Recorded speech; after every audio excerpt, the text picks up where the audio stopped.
They watched me cry, and they laughed. But they forgot one thing: life always comes full circle. I remember that night too well. I was sitting at the dining table, my plate untouched, my hands trembling slightly as I stared at the flickering candlelight. The food in front of me had long gone cold, not that anyone noticed. Across the room, I heard them giggling. My daughter, my son-in-law, even my granddaughter, who used to curl up in my lap and beg for bedtime stories, now laughed along. I wasn't in on the joke. I was the joke. I wiped a tear, hoping no one saw it. But of course, they did. That was the point. They wanted to see me break. And when I did, when my tears spilled down my cheeks in silence, I heard the laughter grow louder, more amused, like I had finally given them the punchline they were waiting for. In that moment, I whispered something so quietly, I wasn't sure they heard it. You think this is weakness, but you'll remember this moment. They had no idea who I truly was. They thought age had erased my fire, that time had dulled my memory, that grief had made me easy to control. But I remembered everything, every sacrifice, every year I gave to this family, every night I stayed awake rocking them to sleep, every meal I cooked, every illness I nursed them through. And now, I was reduced to this, an old woman with watery eyes and a chair at the edge of the room. They didn't know the woman I used to be. Before I became grandma who forgets things, I was Dr. Elaine Carter. I built a life from the ground up, graduated top of my class, delivered over 2,000 babies into this world. I once held the hand of a young mother as she died during childbirth and promised her I'd raise her child like my own. And I did. I kept every promise I ever made, even the ones that broke me. When my husband passed, they said I shouldn't be alone, that it was better for me to live with family, that they would take care of me, that they would love me. They brought me into their home with soft smiles and empty words. But quickly, the smiles faded, and the true nature of their invitation unfolded. I was not brought in to be cared for. I was brought in to be silenced, to be controlled, to be put in a corner and forgotten. Everything I owned slowly disappeared.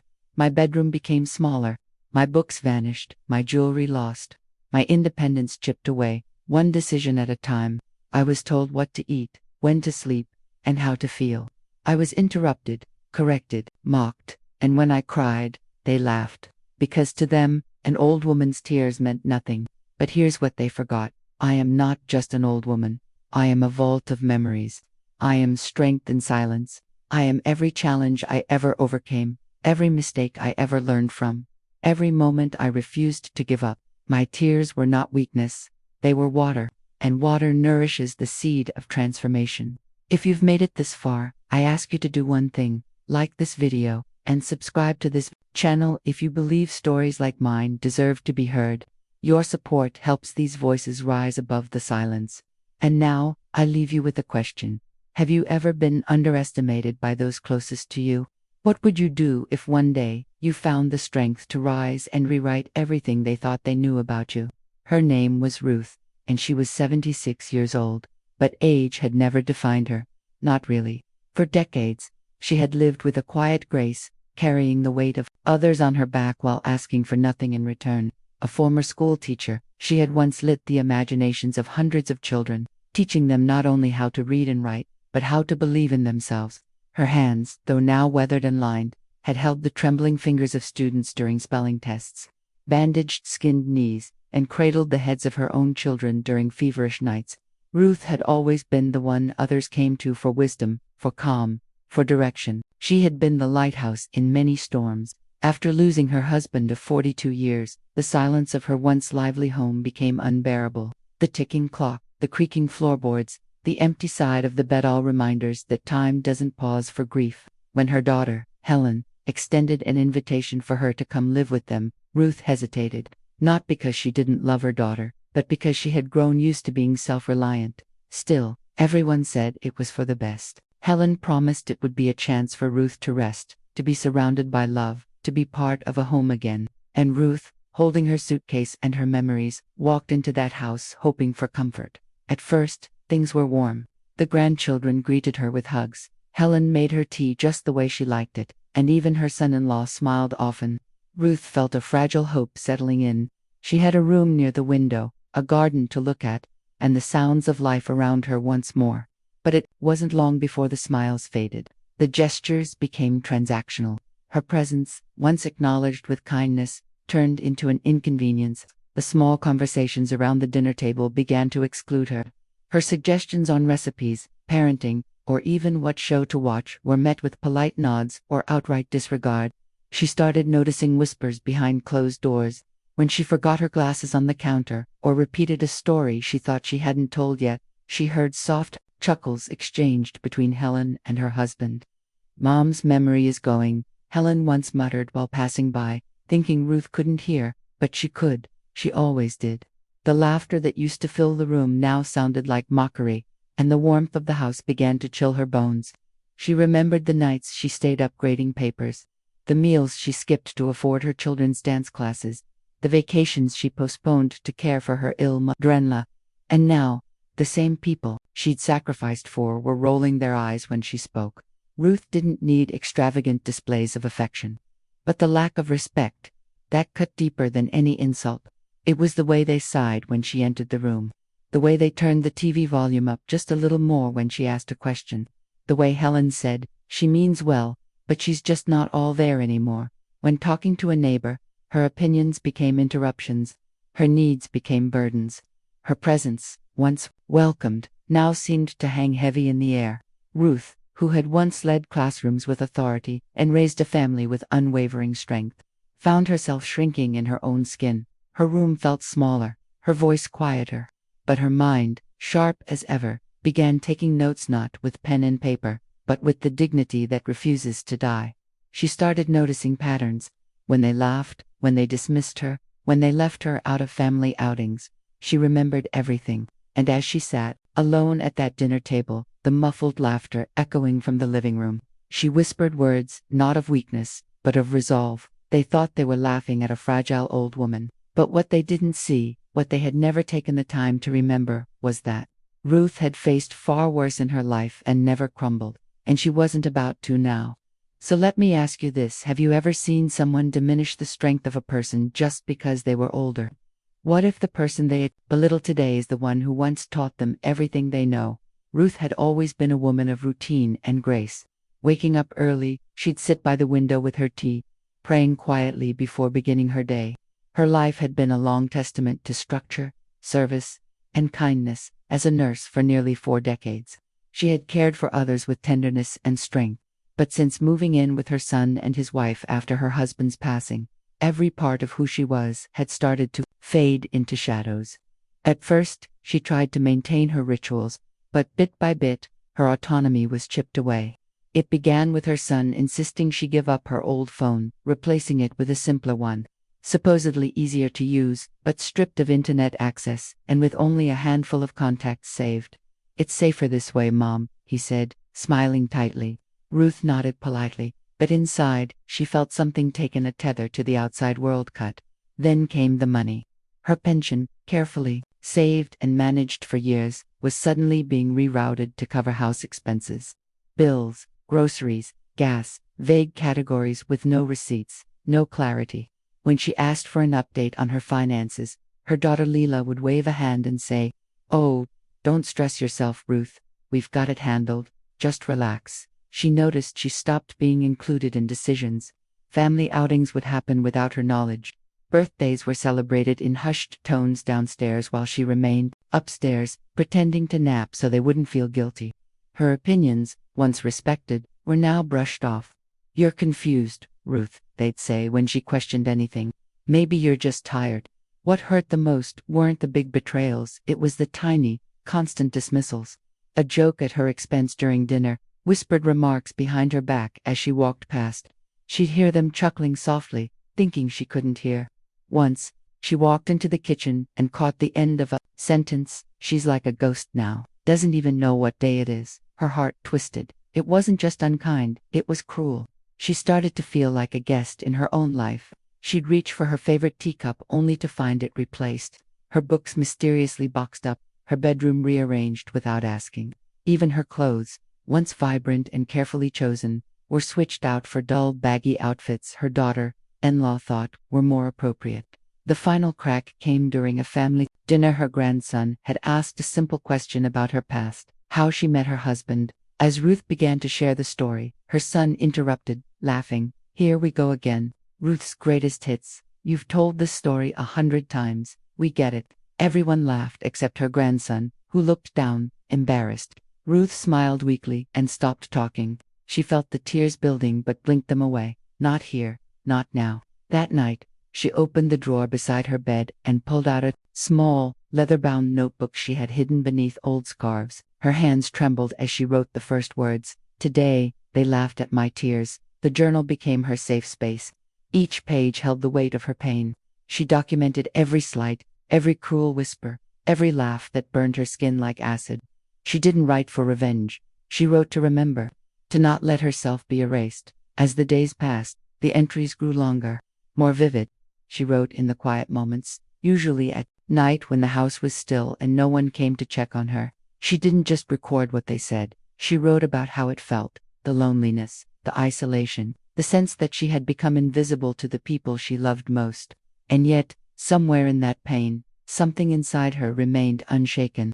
A whisper that reminded her of who she had been, who she still was. That they could strip away her routines, her voice, even her identity in their eyes, but they couldn't take away her truth, she wrote, not knowing if anyone would ever read it. But the ink was her defiance, her resistance. And now I ask you, have you ever watched someone's light dim because others refused to see their worth?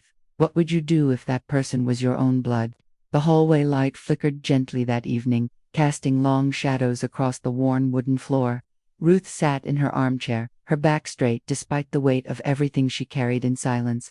In her lap rested the same journal she had been writing in for weeks now, a small, leather-bound book, nearly filled with trembling handwriting. She was careful, always keeping it tucked behind an old family photo frame when not in use. And though her voice had grown quiet, her words had not. They lived in that journal, raw and unfiltered. It was during one of those long, hushed evenings that 14-year-old Marcus, the neighbor's grandson, noticed her from across the fence. He was staying with his grandparents for the summer, a curious and bright-eyed boy who found joy in the mundane. Every afternoon, he would ride his bike around the block, waving at neighbors and collecting stories in his mind.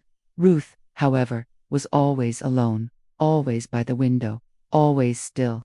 He started paying attention to things others missed, like how Ruth never seemed to leave the house, how the curtains were always closed by midday, or how laughter erupted from the house occasionally, not joyful laughter, but the sharp, mocking kind that cut through walls. He noticed how she flinched when someone raised their voice inside.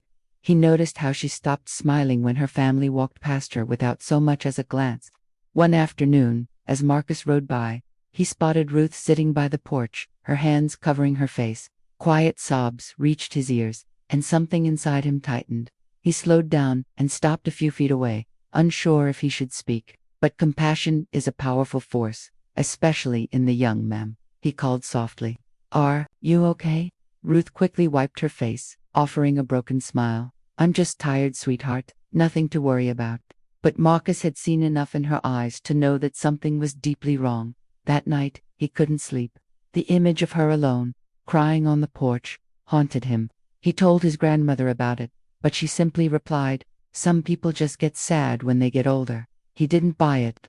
The next day he slipped a note through the mail slot. If you ever want to talk, I'm a good listener. I live across the street. Ruth never responded, but she did look out the window more often. And sometimes, when Marcus waved, she waved back. Slowly, something shifted. One day, while walking past her home, he noticed the window slightly ajar and heard voices from inside. Laughter again. This time, he stopped and listened. She can't even remember what day it is. What a joke, someone said, laughing. Maybe we should just move her to a home and sell this place. She's basically furniture now, another voice responded. Marcus froze, his heart pounded. These were the people Ruth lived with. This was her family.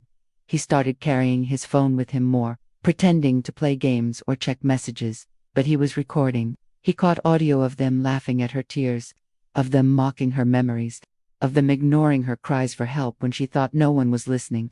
One afternoon, he knocked on Ruth's door under the pretense of returning a lost glove.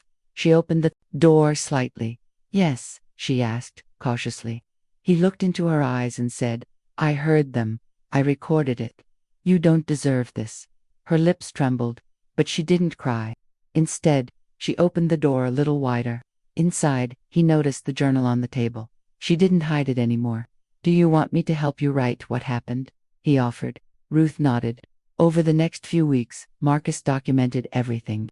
He scanned journal pages, took discreet photos of her bruised arm, recorded conversations, and even managed to catch a video of her being ignored during dinner while everyone laughed around her. He compiled it all into a file he called Proof of Silence. They met in secret, Ruth and Marcus, a quiet alliance between generations. He taught her how to record voice notes. She taught him how to speak with grace and strength. Their bond became unbreakable. What they were building wasn't just a case, it was a mirror to show the world what they had chosen not to see. Now, I ask, have you ever felt something was wrong but looked the other way? What would it take for you to stop being a spectator and become someone's lifeline? The air in the house had shifted. What once echoed with laughter, sharp jokes, and dismissive whispers, now held a tension that couldn't be ignored. Ruth, for so long the silent observer, felt it too. But this time, something was different. Her grandson, Ethan, barely 16, had transformed from a quiet, shy teenager into an alert, determined young man. And while no one else noticed, Ruth saw it in his eyes, the same fire she once had when she stood up to hospital administrators who overlooked patients, the same steady gaze she wore during decades of fighting for the voiceless. Now, that fire lived in him. Ethan had been documenting everything. The laughter that rose like poison whenever Ruth entered the room, the jokes that mocked her memory, her clothing, her slowness.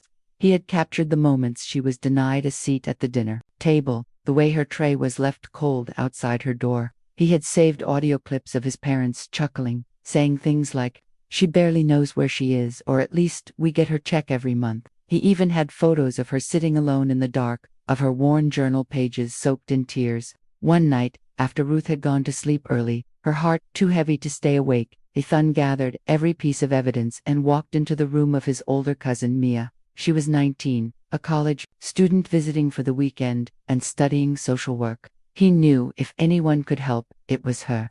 Mia listened with growing horror as Ethan played the recordings. Her face shifted from disbelief to rage. "This isn't just neglect," she whispered. "This is emotional abuse, possibly even financial exploitation." Together, they crafted a plan. Mia knew a professor at her university who specialized in elder rights. The next day, while pretending to take Ethan out for pizza, they drove to the professor's office, evidence in hand. The woman, a sharp-eyed advocate named Dr. Lowell, wasted no time. "We need to involve adult protective services," she said firmly. "This cannot continue." The next 48 hours moved faster than Ruth could have imagined. She didn't know that Ethan and Mia had contacted social services. She didn't see the flurry of emails, the legal forms quietly filed, or the emergency meeting held with a lawyer from the Elder Protection Unit. But she felt something in the way Ethan lingered longer by her door that night, something in how Mia kissed her cheek with extra care before leaving. Then came the knock. It wasn't harsh, it wasn't loud, but it carried weight. Two representatives from social services, along with a community officer and an elder advocate, stood at the door. Ruth's son answered, confused and annoyed. Her daughter-in-law frowned, arms crossed, but within seconds, the conversation turned tense. "We've received a report," the lead officer stated. "We need to speak to Mrs. Ruth privately." Ruth, sitting in her chair with a book on her lap, looked up as the strangers entered. Ethan stood just behind them, nodding slightly. Her hands trembled as they asked to sit with her, alone. For a moment, she hesitated. Old instincts told her to protect her family, to not cause trouble. But then she saw Ethan's face, the same face she once held in her arms as a baby, and he was standing there, not laughing, watching, waiting. I didn't think anyone noticed," she said softly, "but yes, I have something to say." The next 2 hours became a pouring out of truth. Every detail, every night spent crying, every tray of cold food, every bank transaction made without her consent. She even handed over her journal, its pages fragile but full of evidence. The officers listened. They didn't interrupt. They didn't look away. When her son tried to intervene, saying it was a misunderstanding, the officer simply held up the printed transcripts of audio recordings. "We have reason to believe this was intentional mistreatment," he said. Her daughter-in-law tried to cry, to play the part of a stressed caregiver, but it was too late. The tone had changed. Ruth's voice, though quivering, carried a dignity no one in that house could erase. "They laughed at me when I cried," she said, "but I never asked for pity. I asked for respect." At that moment, something shifted, not just in the house, but in Ruth herself. For the first time in years, she wasn't invisible. Her pain wasn't hidden behind closed doors. It had a voice, and that voice rang clear. By the time the officers left, the social workers had arranged for her temporary relocation to a safe elder care facility while the case was processed. As she packed a small bag, Ethan stood by her side, helping fold her scarves, her slippers. He handed her a book she loved, and placed her journal inside the side pocket. "You don't have to thank me," he said. "I just saw the truth, and I couldn't unsee it. And now I ask you, when someone chooses to see, really see, what others ignore, would you have the courage to do the same? Would you act or turn your face away?" The house was unusually quiet that morning. No laughter, no mocking whispers, just silence, the kind that creeps under your skin and tells you something has shifted. Ruth sat upright, alert, her journal clutched tightly in her hands. She had sensed a change ever since the social worker's visit. That knock on the door had broken the rhythm of her captivity. It cracked the illusion that no one would ever notice, that her tears would stay hidden forever. Now, the people who once mocked her behind closed doors started adjusting their masks. Her son and daughter-in-law, once so casual in their cruelty, suddenly became overly helpful. Her meals were warm again. They offered to take her on a walk. They smiled too wide, talked too sweet, but Ruth had been a nurse for 30 years. She had seen this kind of behavior before, not kindness, but fear. Fear of exposure. They didn't know how much had already slipped from their control. The grandchild who once sat quietly in the corner had documented it all. Every laugh, at her expense. Every moment they shoved her aside like old furniture. Every night she cried silently, captured not only in her diary but in the eyes of someone who refused to be blind. When the authorities returned, this time with a legal team and recording equipment, the house transformed. Her abusers smiled nervously, offered tea, tried to charm their way through the truth. "We've been doing our best," they insisted. "She's just old, confused." But when the social worker asked Ruth to speak, her voice, though trembling, sliced through the room with precision. "I may be old, but I'm not confused. I wrote everything down. Every word they used to belittle me. Every time they laughed while I cried. I was not confused then, and I'm not confused now." She handed over her journal. The entries were detailed, dates, times, conversations verbatim. The videos, provided by her grandson, left no room for denial. One showed her eating cold soup alone while the family laughed in the living room. Another captured her son mimicking her voice, making a joke of her pain. When the recordings played, something changed in the air. The professionals in the room stopped taking notes and just listened. And the family, once so arrogant, shrunk in their seats. "You don't understand," her daughter-in-law protested, eyes darting wildly. "She was difficult. We were under stress. We didn't mean any harm. But harm doesn't need to be intentional to be real." The damage was done, and the truth was out. Within days, Ruth was moved to a safe environment, a small, quiet place with fresh air, caring staff, and a garden where she could sit in the sun. The news spread fast, not just among family but across the community. The once respected family now wore shame like a second skin. People who had ignored her started sending letters. Neighbors dropped by, asking how they had never seen the signs. Friends from her nursing days came out of the past to offer apologies. Some cried, some simply said, "I'm sorry we didn't believe you." But Ruth didn't need their apologies, not anymore. She sat on the porch of her new home, the journal open on her lap, the last page still blank. The child who had helped her brought a cup of tea and sat beside her. "You were right all along," they said. She smiled, not out of revenge, but release, because the truth had finally spoken for itself. "And now I ask you, have you ever stayed quiet when someone was mistreated, thinking it wasn't your place to speak up? What if your voice was the one that could have made the difference?" The days that followed her release weren't easy, but they were hers. For the first time in what felt like years, Ruth stood on solid ground that belonged to her, not someone else's rules, not someone else's control, but her own path. The social workers helped relocate her to a small home near the edge of a quiet countryside town. It wasn't extravagant. It wasn't filled with luxury, but it was filled with light, silence that comforted rather than isolated, and the soft sounds of birdsong in the morning. The moment Ruth stepped into the new space, she felt something loosen in her chest, a breath she hadn't realized she'd been holding. The air smelled of grass and lavender. There were bookshelves waiting to be filled, a small garden patch in the back, and most of all, peace. Ruth touched the wall gently and whispered, "This is mine." Her days began with warm coffee and ended with stargazing. No banging doors, no muffled laughter at her expense. The stillness wasn't empty, it was healing. The same grandchild who once sat beside her in silence now visited regularly. Together, they laughed, truly laughed, not out of mockery but joy.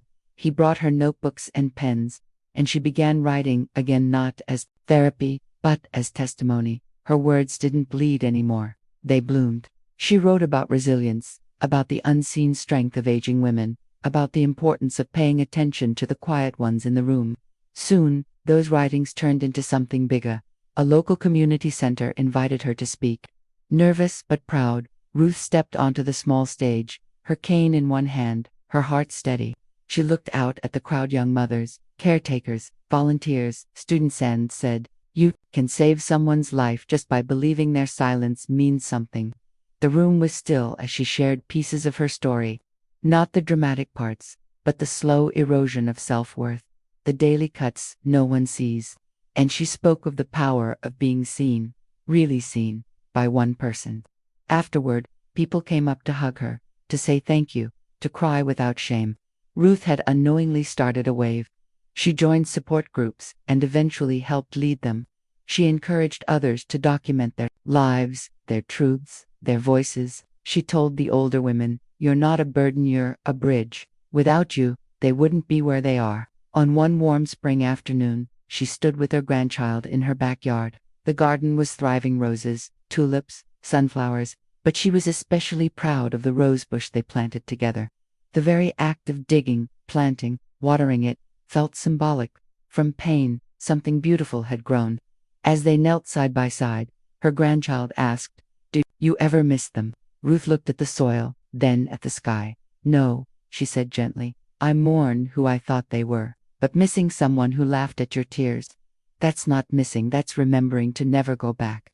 He nodded, and for a long moment, they just sat there, hands dirty with earth, hearts clean of regret. Ruth smiled and felt no weight on her shoulders. Her back was straighter, her voice stronger, and her spirit unbreakable. That night, she journaled again. This time, the words weren't soaked in sorrow, they were declarations. "I am not invisible. I am not fragile. I am not forgotten. I am free." She ended the page with a single line, "They laughed at my tears. Now I water flowers with them. And now I ask you, what would you do if someone you love cried alone while others laughed? Would you look away? Or would you stand up and be the difference?" Some wounds don't bleed. They echo, in silence, in late-night tears, in the way someone sits alone at a table, pretending they're not waiting for someone to care. Ruth had known that silence too well. But the beauty of life is that silence is not the end. Sometimes, it's the pause before a miracle. She had been forgotten, laughed at, dismissed. People pointed fingers, called her fragile, useless, out of touch. But what they didn't know was that behind the shaking hands was a fire that had never gone out. And when that fire found light in the eyes of her grandchild, in the arms of justice, in the soft soil of her new garden, it grew again. Ruth didn't just survive what they did to her, she transformed it. She stood in front of groups of people who once pitied her, and instead of telling a tale of misery, she told a story of rebirth. She spoke of strength that doesn't scream, but whispers in every quiet choice to keep going. She taught others that faith isn't the absence of fear, it's choosing to rise anyway, even when no one believes in you. Her mornings became a ritual of peace. She would step outside with a cup of tea and watch the sun slowly lift itself over the trees. Birds sang around her like they had been waiting all this time. Her garden, once an abandoned patch of dirt, now flourished with roses, herbs, and colors she hadn't seen in years. Every petal was a reminder. This is what happens when you pour love into something that was left to die. The laughter she once heard behind her back had been replaced by admiration. The same community that ignored her began to ask her to speak, to share, to teach others how to overcome what feels unbearable. She never needed a stage. Her truth was the microphone, and her heart was the message. She began writing again, not in secret journals of pain, but in open pages of hope. Poems, reflections, letters to her past self. Letters that said, "You were never weak. You were never the problem. You just needed to be seen." And she was. On Sundays, the grandchild who once found her crying now arrived with a smile and a notebook of their own. They would write together under the shade of the trees, laugh, remember, heal. Not every day was perfect, but every day was hers. The past didn't define her, it refined her. Her story became proof that people may try to break you, but they can't take your voice, not unless you let them. And Ruth, she remembered who she was, a woman of courage, a soul of resilience, a force wrapped in grace. And now, as her story echoes in your heart, let me ask you something powerful. What if the pain you're carrying isn't where it ends, but where your true beginning starts? If Ruth's journey moved you, if it made you pause and reflect, please consider giving this video a like and subscribing to the channel. Every click helps more people find stories that matter, stories that remind us we are never truly alone, no matter how dark it gets. And if you stayed until the end, I have one question for you. What happens when a woman the world tried to erase writes her own ending? You won't want to miss the next story. It's about a grandmother who was cast aside until she took back everything with just one letter. Make sure to subscribe. That next chapter could change the way you see everything.